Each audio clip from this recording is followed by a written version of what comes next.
రాజధాపురంలో ఎన్ని కంపెనీలు ఉన్నాయమ్మా? ఉద్యోగాలు ఎందుకు రావట్లేదు? ఉద్యోగాలు ఎందుకు రావట్లేదు?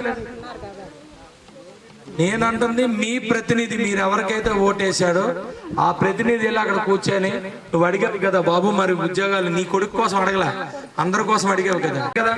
ఇప్పుడు నేను అక్కడికి వెళ్ళాను అనుకో, నీకేటి సంబంధం, నువ్వేం ప్రతినిధి కాదు కదా, నువ్వు ఓడిపోయినాడు కదా, నువ్వు పక్కెళ్ళంటావు. అదే నువ్వు గెలిపించినప్పుడు నాకు పవర్ వస్తుంది. అక్కడ కూర్చొని నువ్వెందుకు మా వాళ్ళకి ఇక్కడ అందరికి ఎందుకు ఉద్యోగాలు ఇవ్వలేదన్నాడు. అది మన ఎమ్మెల్యే కనబాబురాజు చేతకాంతం. అవన్నీ కప్పుకోవడానికి ఎవరన్నా అడిగితే పగపో అంటాడు. అర్థమైంది? ఇప్పుడు కరెక్ట్గా అడిగాను. దారి ఏంటమ్మా?